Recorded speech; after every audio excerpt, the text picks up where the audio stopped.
ભાવનગરના વલભીપુર પંથકમાં કડાકા ભડાકા સાથે વરસાદ નવા ગામ કંથારિયા દૂધાધર લોલિયા સહિતના આસપાસના ગ્રામ્ય વિસ્તારમાં વરસાદ સતત બીજા દિવસે પણ વરસાદી માહોલ સર્જાતા ખેડૂતોમાં ચિંતામાં મુકાયા છે તો ઉનાળુ પાક જેવા કે બાજરી જુવાર ડુંગળી સહિતના પાકમાં નુકસાન થવાની ભીતિ 2024ના ચોમાસાને લઈને હવામાન વિભાગનું પૂર્વાનુમાન માત્ર 14 દિવસમાં કેરળમાં ચોમાસું પહોંચી જવાની આગાહી ગત વર્ષ કરતા ચાલુ વર્ષે દેશમાં ચોમાસું વહેલું બેસે તેવું અનુમાન છે 31 મે કેરળમાં ચોમાસું પહોંચવાની શક્યતા છે હવામાન વિભાગે 2024માં ચોમાસાની તારીખની જાહેરાત કરી ગુજરાતમાં 14 થી 18 જૂન વચ્ચે ચોમાસું પહોંચી શકે છે અંદામાન નિકોબારમાં ચોમાસું પહોંચે તેના 1.5 મહિના બાદ ચોમાસું પહોંચે છે ગુજરાત કેરળમાં ચોમાસું પહોંચે તેના 15 દિવસ બાદ ગુજરાતમાં ચોમાસાની થાય છે એન્ટ્રી હવામાન વિભાગે 31 મે કેરળમાં ચોમાસું પહોંચવાનું અનુમાન કર્યું છે જાહેર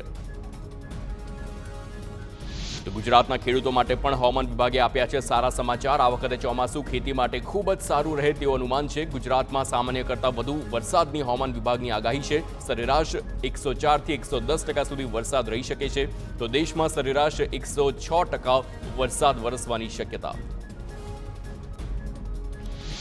આગામી 24 કલાકમાં રાજ્યમાં ગાજવીજ સાથે વરસાદની આગાહી અમદાવાદ બનાસકાંઠા પાટણ મહેસાણા ઉપરાંત દાહોદમાં પણ વરસાદ પડવાનું અનુમાન વરસાદ સાથે ભારે પવન પણ ફૂંકાય તેવી શક્યતા હવામાન વિભાગે સમગ્ર રાજ્યમાં વરસાદની વ્યક્ત કરી વકી